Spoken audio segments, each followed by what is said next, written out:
کتنی عجیب ہے گناہوں کی جستجو اقبال، کتنی عجیب ہے گناہوں کی جستجو اقبال، نماز بھی جلدی میں پڑھتے ہیں پھر سے گناہ کرنے کے لیے۔ السلام علیکم ورحمۃ اللہ وبرکاتہ۔ آپ دیکھ رہے ہیں اردو شاعری یوٹیوب چینل۔ میں ہوں ظفر۔ آج کی اس ویڈیو میں چند ایسے اشعار سنیں گے اور ان کی مکمل جانکاری لیں گے جن کی نسبت علامہ اقبال کی طرف کی جاتی ہے، لیکن حقیقت میں وہ اشعار کس کے ہیں؟ تو چلیے پہلے اشعار سنتے ہیں اور پھر جانیں گے ان اشعار کے خالق کے بارے میں۔ ملاقاتیں عروج پر تھیں تو جواب اذاں تک نہ دیا اقبال،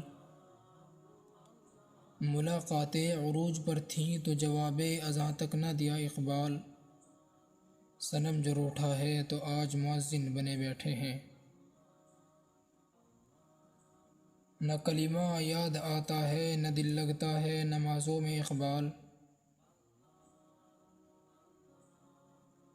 نہ کلمہ یاد آتا ہے نہ دل لگتا ہے نمازوں میں اقبال، کافر بنا دیا ہے لوگوں کو 2 دن کی محبت نے، کتنی عجیب ہے گناہوں کی جستجو اقبال، کتنی عجیب ہے گناہوں کی جستجو اقبال، نماز بھی جلدی میں پڑھتے ہیں پھر سے گناہ کرنے کے لیے۔ ان اشعار کا مضمون کافی اچھا اور نصیحت آموز ہے، لیکن سوال یہ پیدا ہوتا ہے کہ ان کی تخلیق کس شاعر کے ذریعے ہوئی؟ تو دوستو، سب سے پہلی بات تو یہ ہے کہ یہ کوئی اشعار ہی نہیں ہے، محض ایک عبارت ہے جس کے 2 مصرع بنا دیے گئے ہیں۔ دوسری بات یہ ہے کہ یہ علامہ اقبال کی تخلیق نہیں ہے، ان کی طرف نسبت یہ بے بنیاد ہے۔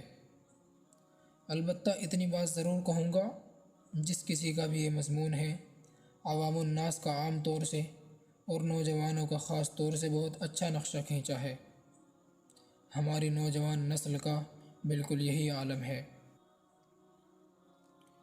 اگر آپ بھی میری اس بات سے اتفاق کرتے ہیں تو ویڈیو کو لائک اور چینل کو سبسکرائب کرنا مت بھولیے اور بیل آئیکن کو بھی پریس کر لیجئے تاکہ ہر آنے والی نئی ویڈیو کا نوٹیفیکیشن آپ کو آپ کے موبائل پر سب سے پہلے مل سکے۔ تو ملتے ہیں ایک نئی ویڈیو کے ساتھ، تب تک کے لیے خدا حافظ۔